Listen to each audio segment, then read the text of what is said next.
Happy Palm Sunday, everyone.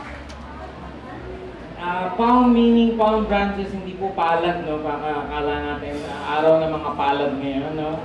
It's Palm Sunday. We are gonna commemorate, remember, thank you so much, the triumphant entry of Jesus Christ.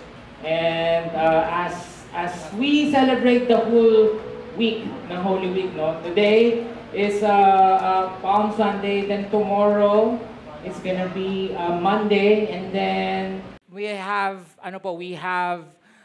daily devotionals, so you can download the devotionals on YouVersion, on the VG app. Also, both sa pages natin, Victory Megawayan and Victory Marilao, ay meron po tayong videos, devotional videos, being led by our pastors dito sa district natin. So, Pastor Eric, Pastor Marloy, Pastor James, Pastor Ray, and all of us will be leading the devotion. So, before anything else, okay, start po tayo, sabay-sabay tayo mag-devotion. And again, as I've said, ay okay naman yun, no? Hindi naman tayo naniniwalang namamatay si Jesus every year, but at the same time, we want it to be meaningful. We want it to be, we really want it to be a holy week. Although holiness is every day, pero all the more this week. Okay? So, and all the way up sa Good Friday, magkita-kita po tayo dito sa ating center. Ngayon pa lang po, naghahanap na po kami ng mag-audition na ipapako natin sa Friday. Ang qualification lang po ay may abs kasi kailangan maghubad kasi papako natin, hindi naman may t-shirt si Jesus nakapako. So, yun lang po. At yung ready pong mapabugbog kasi kailangan may mga pasa for realism. Yan, okay? So, mamaya po, I'll meet you here, okay? Yung mga mag-audition maging Jesus. Ayan. So, we have a series that we will start na kasabay ng ating devotionals. It's called Signs and Symbols Surrounding the Cross. Okay, signs and symbols surrounding the cross. And palapakan naman natin yung ating production team, mga serve team natin. So these are the symbols that we will look at starting today. Starting today, we will look at the cloak. Okay, the cloak. And then the crown of thorns, silver coins, curtain, okay? Curtain, the cross, chicken joy. Ba't may chicken joy dito? Sino naglagay nito? Okay? Ano ang kaugnayan ng chicken joy sa Christmas? Holy Week, mamalaman natin. The empty tomb, the bread, and the cup. So again, we're not familiar with this. Baliktad nga tayo kung ano-ano mga pinapauso natin pagka Holy Week, di ba? Bawal maligo, okay? Ano pa? Bawal maghukay, tatamaan ng ulo ni Jesus. Ha?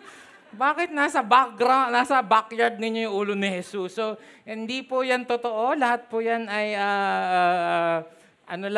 pamahiin. But this is what we should be looking at. So, we're excited about that today. But, i-genzified natin yan dahil usong-uso. Ayan. Usong-uso. So, Jesus Christ with the symbols. So, ayun, the silver coins and the thorns and the empty tomb, the cross, the veil, the curtain, and the bread and wine. And then we will be, so this is what we're going to look at every day. And I love that, okay? It's a brand new approach to our Holy Week. Today, we're going to look at the cloaks. Okay, cloaks. The cloak. So Luke 19:28 to 40, tayo po tayo.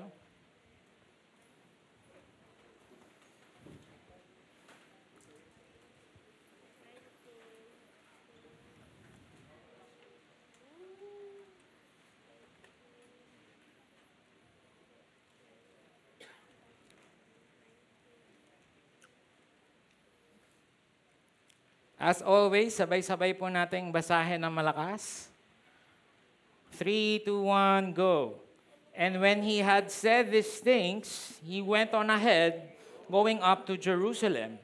When he drew to Bethpage and Bethany at the mount that is called Olivet, he sent two of his disciples, saying,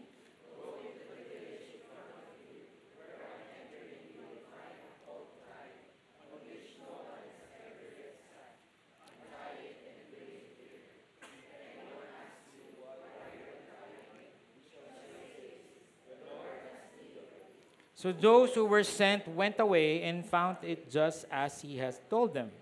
And as they were untying the colt, its owners said to them, Why are you untying the colt? And they said, The Lord has need of it. And they brought it to Jesus, and throwing their clothes on the colt, they set Jesus on it.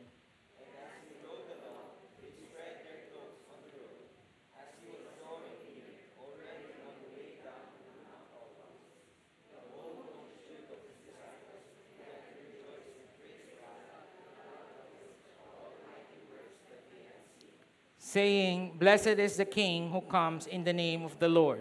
Peace in heaven and glory in the highest.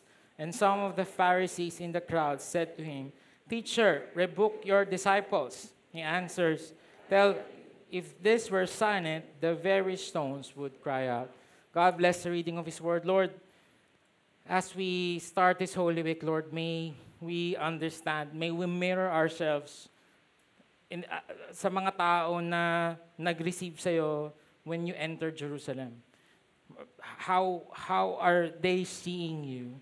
And I pray that we will see you for who you truly are. Let your word speak for itself this morning, this afternoon, in Jesus' name. Amen.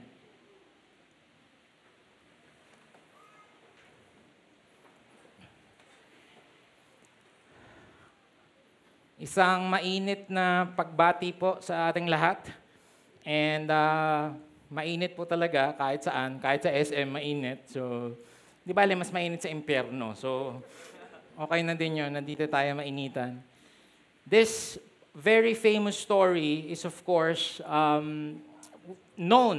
And it is found in all four Gospels. Matthew, Mark, Luke, and John. We've read Luke.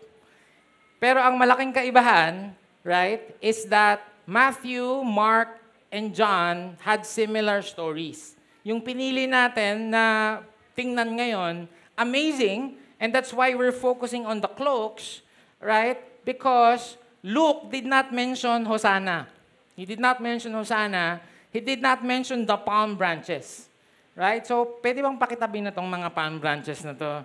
Hindi natin to gagamitin today, okay? Okay lang dyan. But I'm saying that's not the focus of today.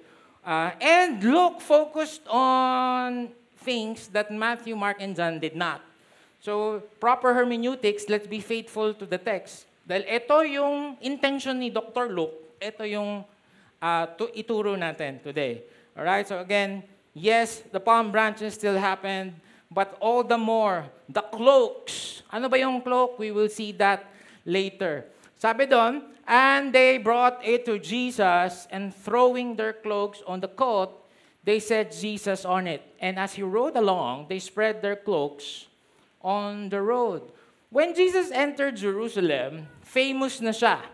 Right? This is 3 years na siyang nagmi-ministry. And all of the people who received them there, they already have an expectation of who Jesus is. Kaya sila nandun.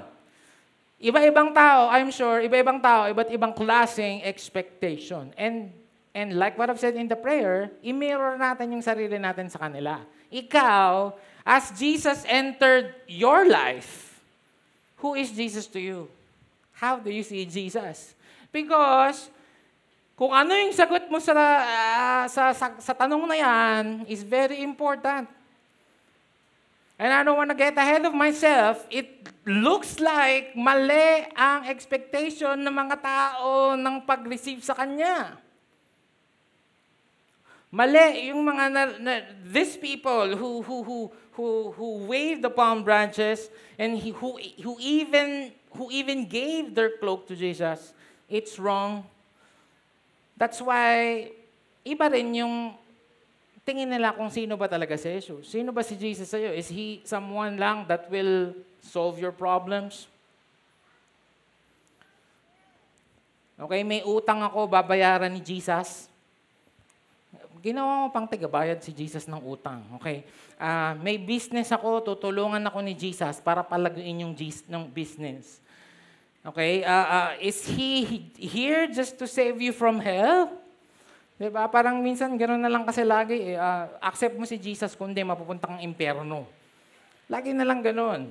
Right? And of course, that's true. It's just that you are not introducing the right Jesus.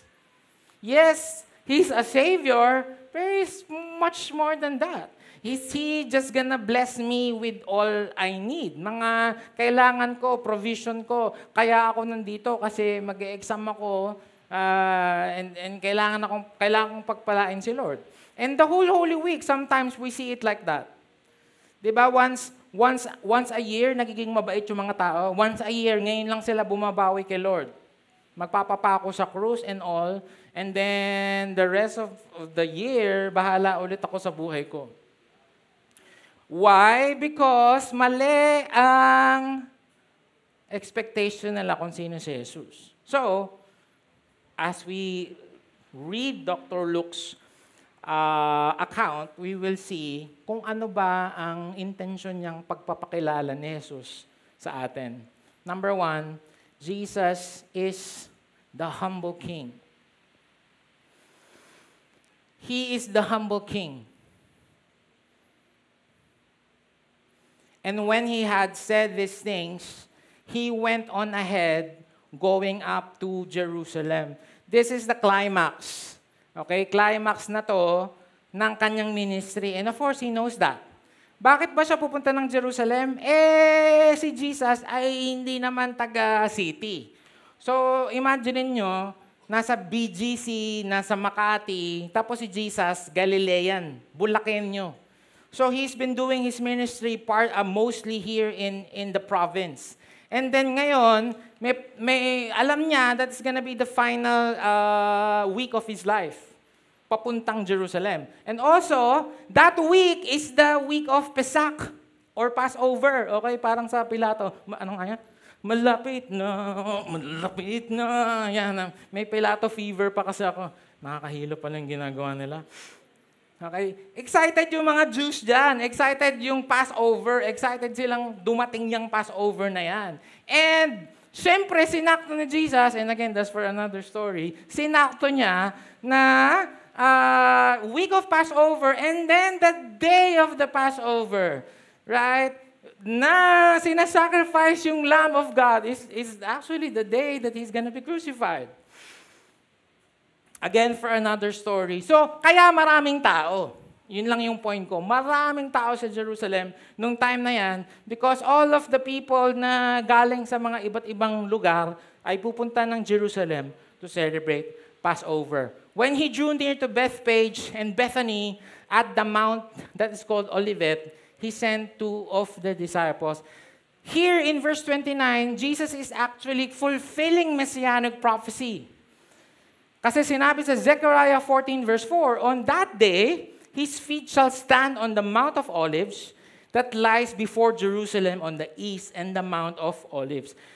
Marami kasing way papuntang Jerusalem. Halimbawa, parang dito sa Supima, maraming way, di ba? Pwedeng galing kang St. Francis, pwedeng galing kang NLEX, pwedeng galing ka ng MacArthur, pwedeng galing ka ng Little Baguio, marami. So, but specifically, sabi ni Zechariah, our Messiah, ang gagamitin niyang route is from the Mount of Olives going to Jerusalem. And I had the opportunity to be there at the Mount of Olives. So where I'm standing is actually the Mount of Olives. Kung saan ako nakatayo, yun yung Mount of Olives, yun yung Jerusalem sa likod. Right? So this is the old new city of Jerusalem. So si Jesus nandyan, kung saan ako nakatayo, and then pupunta siya doon. So He's fulfilling messianic prophecy already by the prophet Zechariah. Go into the village in front of you, where on entering you will find a colt tied on which no one has ever yet sat. Untie it, bring it here. What is a colt? A colt is a young donkey. Now, question. Why a donkey? Why a donkey? Kasi, he is again fulfilling messianic prophecies. Ang hirap ng clicker, ba't kailangan nakaganon para kung Harry Potter? Okay, Jesus secures the colt in fulfillment of Zechariah 9 verse 9. Di ba babasahin natin mamaya? Which prophesies a humble king riding on a donkey. Siyempre, kung ikaw ay hari, gusto mo maangas ka. Di ba gusto mo stallion, di ba? I mean, sino nakapanood ng Lord of the Rings? Di ba? Si Aragorn, puting stallion, di ba? Parang, hindi ka pipili ng donkey. Why are you gonna choose a donkey to announce yourself? You won't. But we will see that this is the kind of king Jesus is. Sabi niya, kumuha ka ng colt, young donkey, which no one has ever sat on. Because ang isang animal na hindi pa naupuan, it's always intended for sacred use. So, nakikita natin sa picture na to, na si Jesus is telling us what kind of king he is. The people, actually partly why they are celebrating, eto na, pagkakataon na para pabaksakin ang Roma. Because again, Rome is under the empire of Rome. So, eto na yung aming warrior king. Okay? Napapatayin lahat ng mga, nakita nila yung mga himala ni Jesus Nakita niya, nagpapakain ng 5,000 Ano ba namang magpaulan siya ng 10,000 apoy din para tupukin yung mga kalaban. So yun ini-expect nila. Ito na! Hindi. A king on a horse means war, but a king on a donkey means peace. So this Jesus is telling what kind of king he will be. Not conquest, not violence, not power in the standards of the world, but of peace. As Zechariah prophesied, rejoice greatly, O daughter of Zion. Shout aloud, O daughter of Jerusalem. Behold, your king is coming to you, righteous and having salvation. Is he humble and mounted on a donkey, on a colt, the foal of a donkey? This king will identify with the poor. This king will identify with the oppressed. This king will identify himself with the widows. This king will hindi makikipagbarkadahan yan sa mga may pera at mga mayayaman, but of power. Through humility. Number 2, Jesus the sovereign king. By the way, nung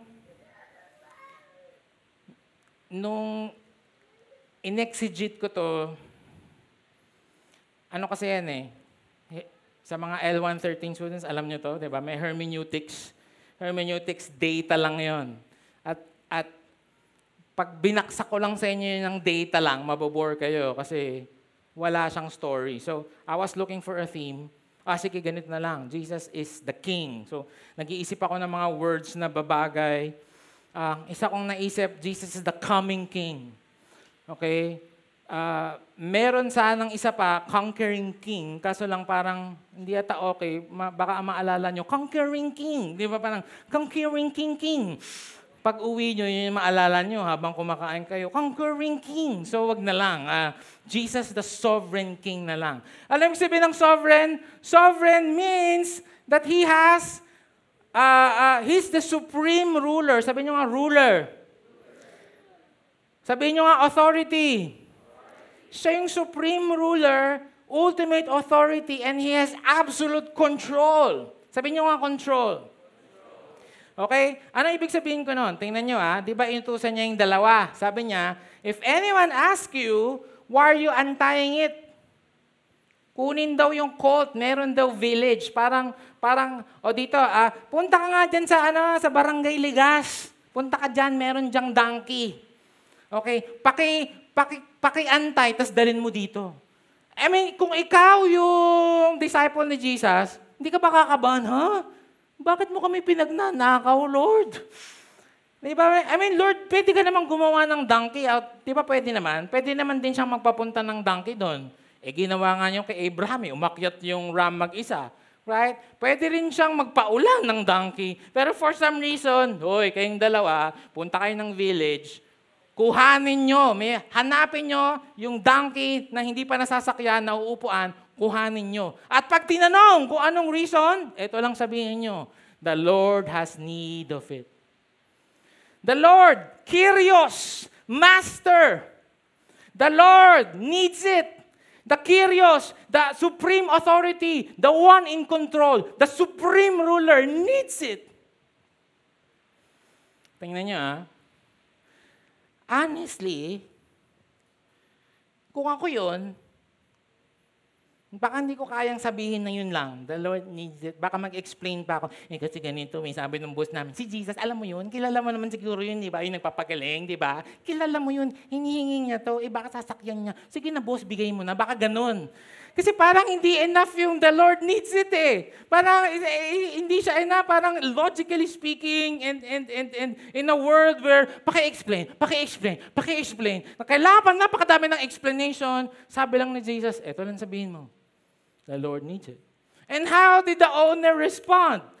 So those who were sent went away and found it just as he told them. Sakto nga. Meron niyang donkey na nandun. And as they were untying the colt, imagine niyo, kasi naman, pag nababasa naman kayo ng Bible, imagine niyo din, hindi yung, habang inaantay yun, di ba? Hindi naman sinabing, puntahan niyo yung owner, magpaalam kayo, kumato kayo hindi, pumuntahan niyo, iantay niyo na. Yun yung instruction ni Jesus. Imagine niyo habang nangyari, huy, ano yan? Siguro kinonfirm pa nila, boss, hindi pa ba naupuan tong donkey na to? Hindi pa, pero bakit nyo ninanakaw? The Lord needs it. Why are you untying the colt? And they said, the Lord needs it. Meron pa po bang kayong nababasa? That the owners did not understand.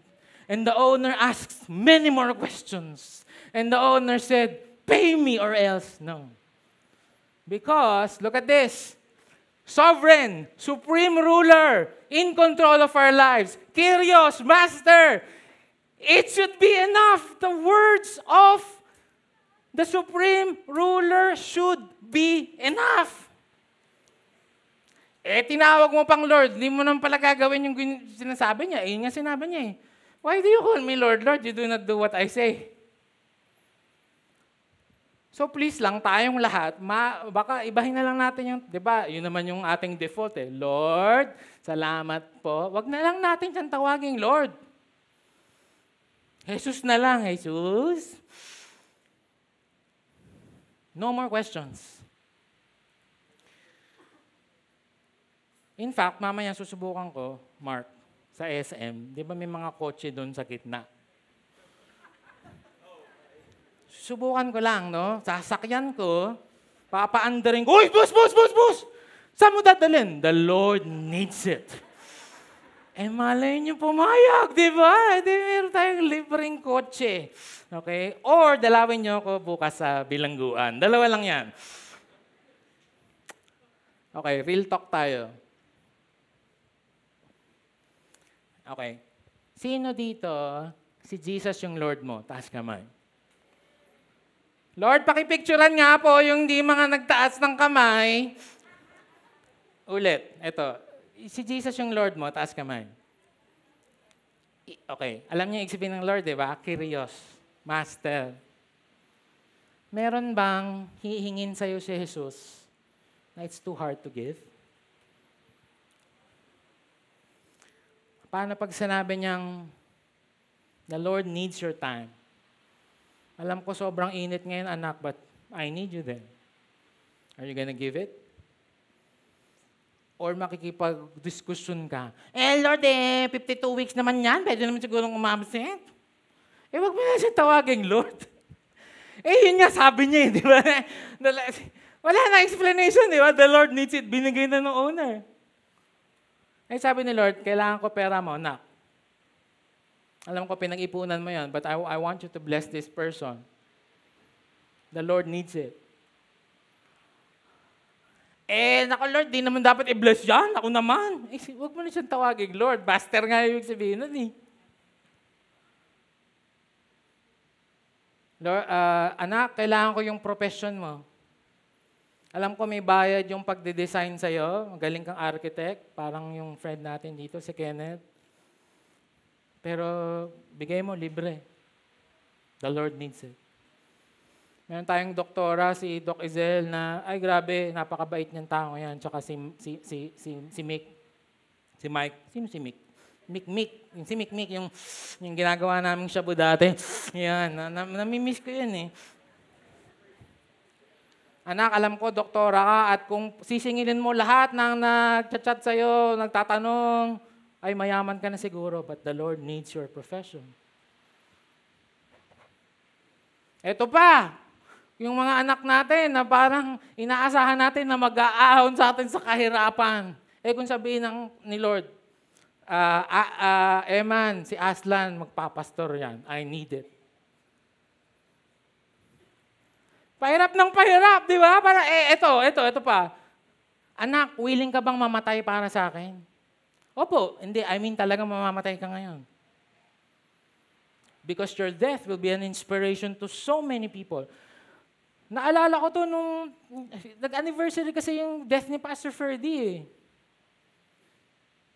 And we don't like what happened, but really it inspired us, all of us. That, wow, I want to be like that. Ano ba yung hihingin ni Lord? At tawag na natin Lord, Sovereign, King. Hindi natin kayang ibigay. The Lord needs it. Pero bago kayo mabang, babalansehin ko lang ng konti, no? Kasi parang, kailangan pala ng Diyos ang aking katalinuhan. Ayan. Ang aking kagandahan. Okay? Siguro pag hindi ako nag-full-time, walang church. Hindi. Kasi in another translation, I like this translation, sa the Passion Translation, we need this donkey for the Lord. So, kung sa tingin mo, ay kailangan ka ni Lord dahil magaling ka, maganda ka, matalino ka, theologian ka, hindi. At the end of the day, donkey ka lang. At kung di ka sasakyan ni Lord, wala rin tayong kwenta. Do you get that? We're just donkey, we're not even lions, and but the King will ride you. This supreme rule of the Lord will use you. And we're not perfect. We're ugly. We're flawed and all. But pag ginamit tayo ng Panginoong Yesus, yung ating mga kahinaan at kapangitan ay nagiging maganda. Beauty for ashes, right? So again, bago tayo yumabang, siguro kung di ako nagpastor, baka walang victory. Ano ka? Hindi, brother. Gagamit si Lord ng iba kung ayaw mo. But thankful ako that He is using us. Dahil dito, naalala ko, sa Numbers chapter 22, merong storya. Okay? Kaya kwento ko na lang, si Balaam, meron siyang gustong gawin. Ayaw ni Lord. Nakasakay siya sa donkey. Okay? Pupunta siya dito, ayaw ni Lord pumunta. Ngayon, ginawa ni Lord, nagpakita siya dun sa donkey. So ngayon, tuwing pinapasugod ni Balaam yung donkey, lumiliko yung donkey. Nag-guess niyo na? Okay. This time, when the donkey saw the angel, this is a theophany. Okay, this is God incarnated. It lay down under Balaam. In a fit of rage, Balaam beat the animal again with his staff. Pinalo na naman niya. 3 beses na. At ang point ko lang, kayo bago niyo tingnan yan, yung iba naman, sinasabi na ni Lord, hindi ko nga po kaya mag-share ng gospel, hindi ko po kaya, o hindi ko po talaga kaya mag-serve team, hindi ko po talaga kaya mag-lead ng worship, hindi ko po talaga kaya magturo sa kids, hindi ko po talaga kaya mag-lead ng victory group. Sinasabi na nga sa'yo, the Lord needs you, hindi ko po talaga kaya. Ito, kung hindi ka pa rin na-encourage, ito, ayan. Then the Lord gave the donkey the ability to speak. What have I done to you that you deserve you beating me 3 times? Grabe, nagreklamo yung donkey. Sabi niya, Hoy, ano bang ginawa ko sa'yo? Bakit 3 beses mo na ako pinapalo? Si Balaam naman, for a second, nakalimutan niyang hindi dapat nagsasalita yung mga donkey.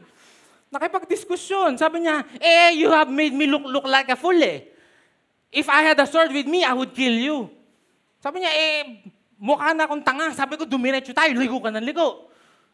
Tapos sabi ng donkey sa kanya, nakakatawa to. Binabasa ko to kanina, tawa ko yung tawa.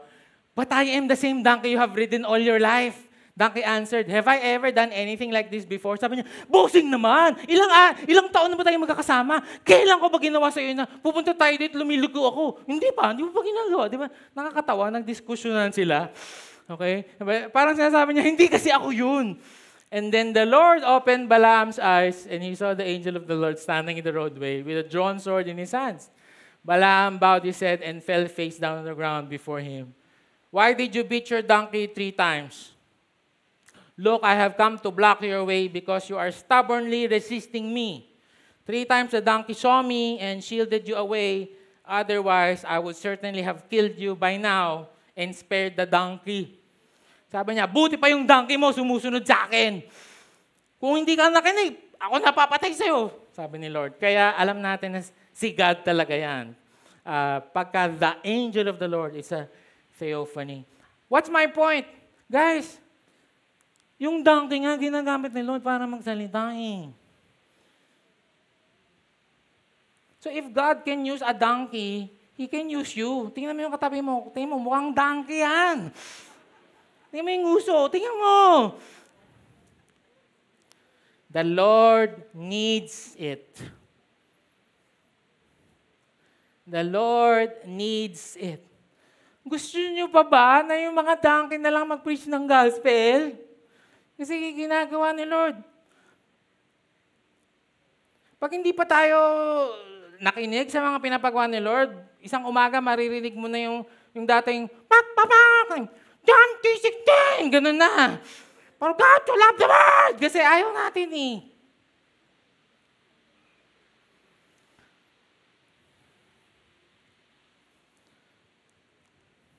Yan yung itsura ng donkey. Parang naririnig ko siya eh. Parang naririnig ko siya dun sa away nila ni Balaam. Di ba? Parang sabi niya, tagal na rin magkasama. Kailan ba ako naging ganito sa'yo? Sabi niya gano'n. Ang cute nilang dalawa. Okay? Hindi ito fairy tale totoong storya yan. They brought it to Jesus, the donkey, and throwing their cloaks on the colt, they set Jesus on it. And as he rode along, they spread their cloaks on the road. So sino yung unang nagbigay ng kanilang cloak? The disciples. The 2 disciples, ginawang makeshift saddle. Kasi yung mga horse, meron yung saddle. Hinubad nila yung cloak nila, pinatong nila sa donkey, and then naupo si Jesus. And as the donkey was going along, the rest of the people did. Now, why is this significant? Kaya nga hindi dapat Palm Sunday ngayon, Cloak Sunday. Because the cloak is very valuable. The average Jew probably only has 1 cloak. Isa lang. May inner garment sila, tapos may outer garment sila. Yung outer garment nila, yun yung cloak. It doubles as a blanket at night. Kumot din nila yun. Okay, so for them to actually hubad that cloak and to let that filthy donkey trample on it, baka masira, baka makalikabukan, baka magkamantsa, hindi na, that's very valuable. And again, this is the point. Bakit? He deserves it eh. He's the king, he's sovereign. He deserves my cloak. We are saying, that's what we're singing kanina. We are laying it down on your feet. Nagpapasulalim kami sa iyo, Panginoon. Okay? We are putting ourselves under your feet, under your authority, under your lordship. At kung ano ang sabihin mo, o hari, dapat hindi mababali. It's also a mirror. Sa 2 Kings 9:13, alam to ng mga early Jews, na nung si Jehu ay naging king, they did the same thing. So ibig sabihin, all the people there, simply saying, is associating kingship to Jesus.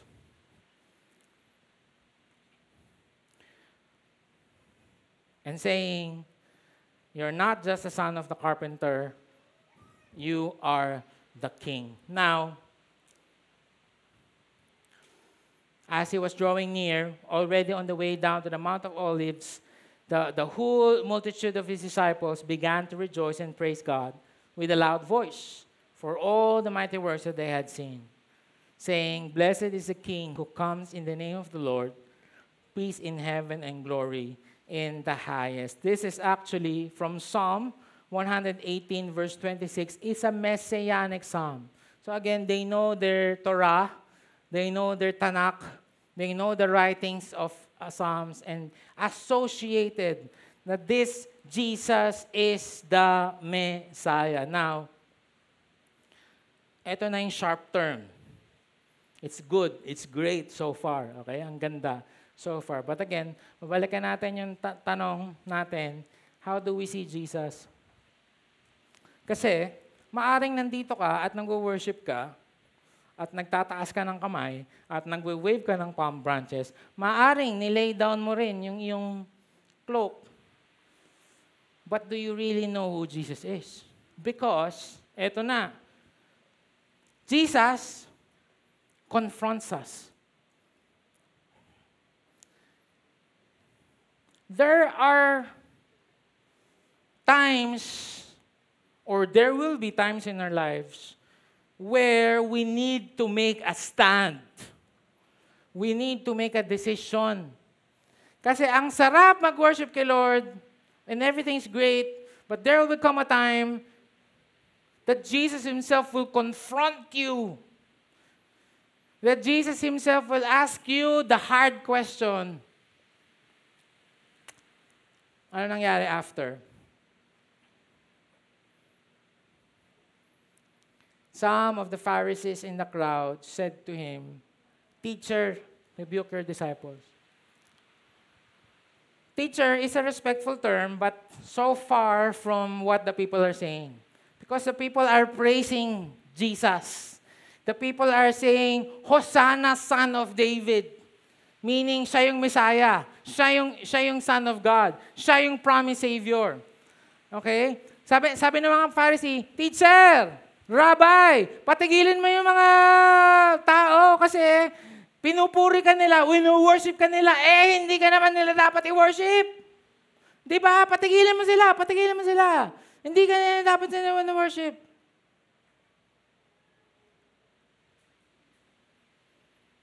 For them, it's blasphemy. It's a theological offense to say, praise be to you. No, si Lord lang. Okay, Pilato ulit, iisa ang hari ng mga Hudyo, ang Panginoon. Isa lang Diyos natin. Yung Diyos na nasa taas. Sino ka ba? So wag kang magpa-worship. Sabi ng mga tao. Theological offense. Number 2, kinakabahan na sila. Sabi niya, grabe, sobrang daming tao. Baka punta na naman tayo ng mga Roman soldiers. Patigilin to kasi meron na namang commotion. Patigilin mo na sila kasi nagwawala na sila. Baka mag-rebelde yung mga tao. Patigilin mo na sila. Also, they are jealous and hard-hearted. Sabi nila, ang bihira, tagal-tagal na namin nagtuturo dito. Ito, kakadating lang, sikat na. Kami, tagal-tagal na nagtuturo ng law, dapat sikat din kami. Sino ba yan? So, Jesus just shut them up. Real talk ulit. And we'll land this in a while. Marami sa panahon natin, ganito mag-isip. They will accept Jesus as a teacher. They will even preach the examples of Jesus. And they will even say, I respect Jesus. Okay naman si Jesus. But Jesus is much, much more than that. Anong sabi ng mga Pharisee? Patigilin mo na Jesus! Okay na yun. Ay, tigilan na natin to. Nagwo-worship sila eh. Huwag nang tigilan na natin to. Sabi ni Jesus, and I love it. And only in the book of Luke, only here, he answered, hindi ko sila papatigilin. Hindi ko papatigilin yung mga taong mag-worship sa akin. Hindi ko papatigilin yung mga taong purihin ako. Kasi kung papatigilin ko sila at wala nang magpupuri sa akin, yung bato magpupuri. Even the stones will cry out. Now, maraming nagsasabi, right? Jesus never said naman that He's a God. Huh? Ito nga, wino-worship na siya, wala siyang sinabi. Ang point ko, if Jesus did not claim divinity, did not claim deity, edi sana sinatap niya yung mga tao. Uy guys, no-overwhelm kayo, propeta lang ako. Okay lang, sige na, okay na. Hindi niya pinatigil. Hindi niya sinatap yung mga tao. He received the praise of the people. He received it because He's worthy. He's worthy of the praise. So go ahead. Louder! I cannot hear from, siguro ganun, no? I cannot hear from the back, sabi ng Pharisee. Patigilin mo na. Louder! Accepted the praise. He accepted the worship. Means he is claiming divinity. Praise is fitting and necessary because the King has arrived. Bakit stones? Okay, as we get ready to worship. Pero wag muna kayong pumanik. Bakit stones? Okay? Di ba pagka nagtatampo ka sa asawa mo, pagka hindi malambing, anong sinasabi mo? Ikaw naman wala, para ka namang bato. Bakit? Kasi sa buong mundo, baka yung bato, yung huling-huling sumayaw. Di ba? Kasi yung flower, yung tree, sumasayaw nga ngayon eh. Hangin, ano pa, ilog, ano pa. Lahat siguro ng creation, makikita mong sasayaw. Pero yung bato, kahit anong gawin mo, bato nga yun eh. Stationary yun. Pero sabi ni Lord, guys, hindi ko yan pwedeng patigilan yung mga taong i-worship ako kasi hindi lang ako king, hindi lang ako teacher. I am the Lord of creation. And if you will not praise me, the stones will praise me.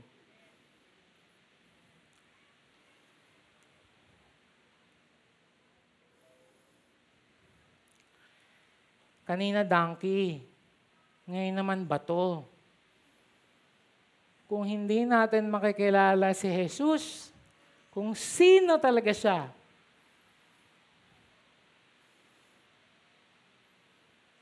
baka next week, mga bato na yung mga kausap ko. Kasi buti pa yung bato, alam nila kung sinong creator nila. Tayong tao, oh man. The duality of man. I love this. Sabi ni C.S. Lewis, writer of Narnia. You must make a choice. Either this man was and is the Son of God, or else a madman or something worse. You can shut him up for a fool. You can spit at him and kill him as a demon. Or you can fall at his feet and call him Lord and God. But let us not come with any patronizing nonsense about his being a great human teacher. He has not left that open to us. He did not intend to. Tingin sa akin, Victory Mekawayan. You have to make a choice. Either we believe that Jesus is the Son of God and we fall down and worship and then give Him everything that He asked. Pag sinabi niyang, the Lord needs it, bigay natin. Our very own breath came from Him. Literally. Ba't di natin mabigay? Either we do that, we lay our cloaks, the most important things in our lives, we lay it at Jesus' feet and said, Lord, you're worthy. Kahit mamatay ako ngayon, maubos pera ako ngayon, worthy ka. Either that, o sabihin mo na lang, sinungaling siya.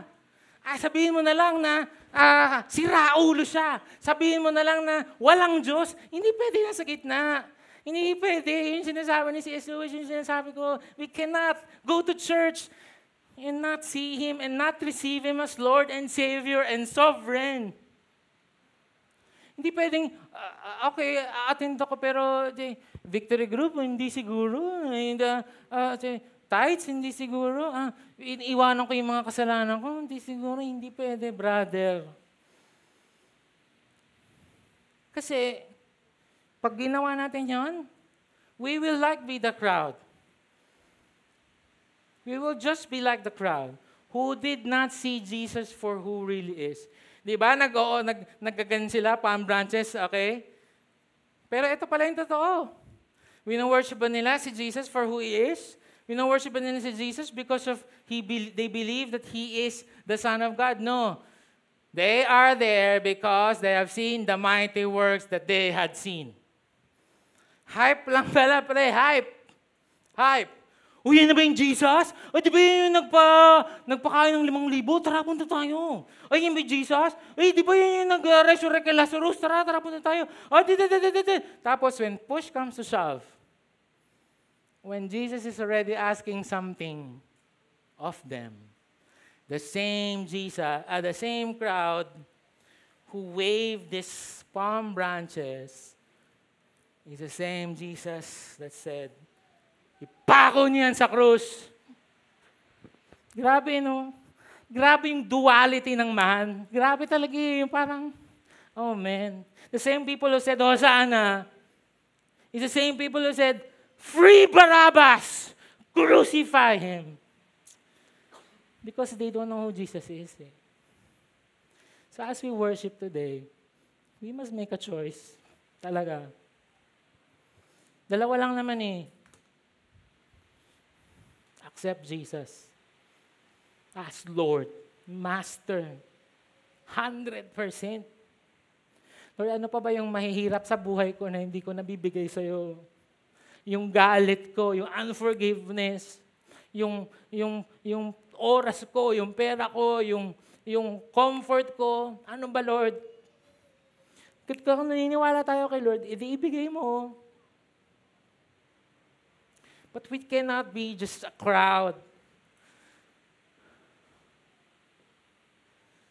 laying down your cloak, the most important garment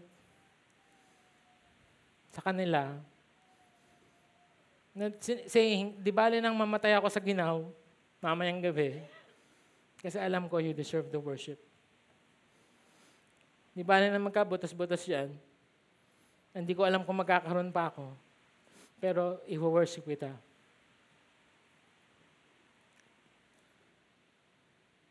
Either He's Lord, Master, Savior, King, Lord of Lords, King of Kings, or He's nothing.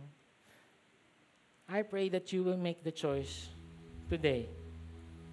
I pray that we will not be like the people sa triumphal entry, na following Jesus for our own selfish needs. Again, I started with that question, why are you here? How do you see Jesus Christ? Pero, if you're telling me today, if the Lord needs my life, I'll give Him my life. If the Lord needs my comfort, if the Lord needs that wala akong pera, if the Lord wants this and that, I'm gonna give it to Him because He's the King that reigns forever, deserves the highest praise, honor, adoration, and worship. Let's stand up. We will worship the Lord.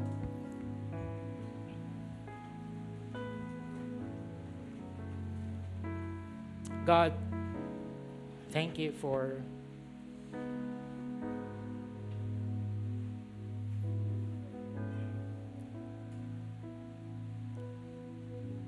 the confrontation. You said in your word, I did not come here to unite people. I came here to divide.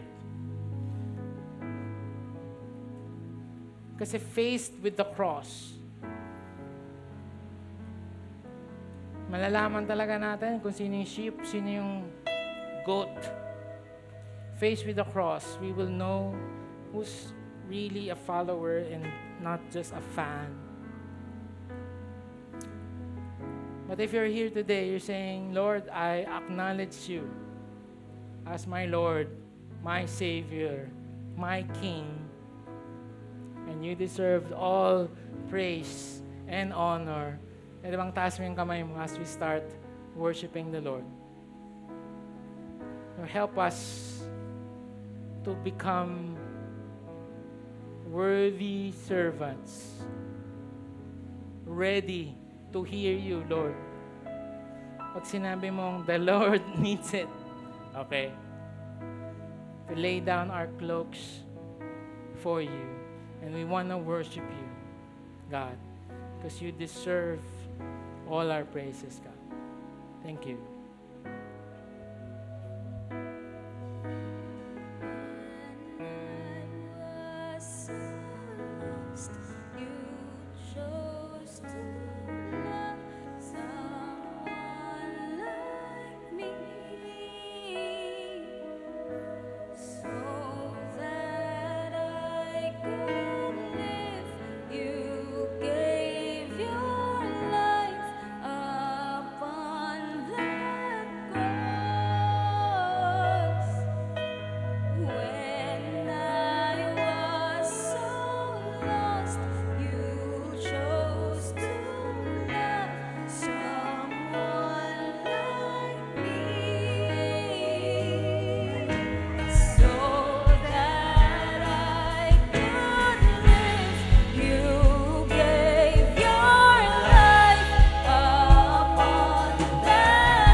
Lord, when the Pharisees were saying na rebuke niyo sila,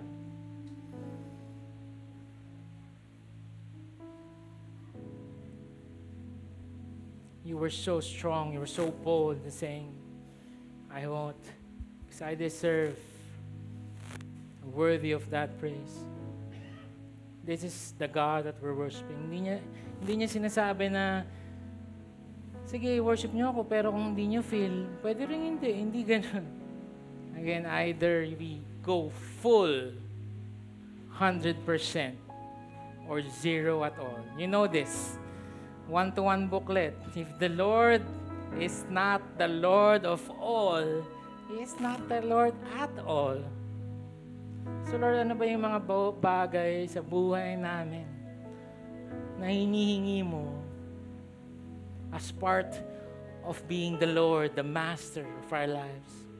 Ano ba sa mga buhay namin, Lord, na hanggang ngayon ay niyayakap namin? Ano ba sa mga buhay namin hanggang ngayon hindi namin ma-let go? Mga kasalanan na paulit-ulit namin ginagawa. Ano ba sa mga buhay namin yung hindi pa namin ma-surrender at di namin mabigay? Ano ba yung mga part ng buhay namin, Lord, na gusto mong gamitin? Lord, today I pray, as we saw this story, that we will be ready to make the choice. And I pray that we already made the choice. Because again, it's worth it. Thank you, Lord. Na mga donkey lang kami lahat. And yet you're willing to use us, Lord. Thank you for the opportunity na magamit mo.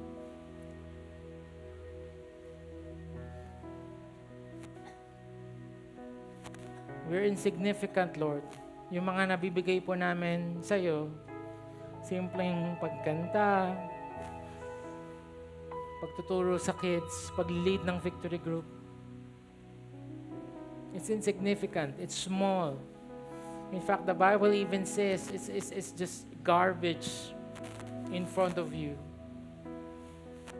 Our deeds, our works. But thank you. Lord, I pray, God, as we start this Holy Week, Lord, we will have a better understanding of who you are, God, in our lives. And who you are the Lord.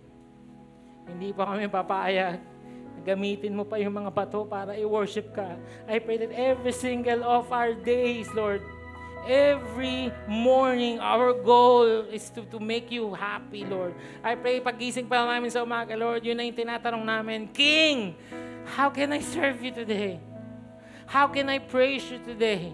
How can I give you glory today? What is my cloak today that I will lay down at your feet? Salamat, Lord. May we live in that reality. It's zero about us. It's 100% about you. Your glory, your kingdom come, your will be done on earth as it is in heaven. Thank you, Lord. Thank you, God. May the Lord bless you and keep you. May His face shine upon you. May He be gracious to you. May He turn His face towards you. And may He give you the grace to give Him glory every single day of our lives, because He is Jesus Christ, King of Kings, Lord of Lords. And this Jesus will come back for the second time. And I believe in faith, everyone will be there. Okay? The second Jerusalem, the second entry ni Lord, we will all be there to receive Him as our Lord and Savior. Thank you, Lord. In Jesus' name, we pray. Amen.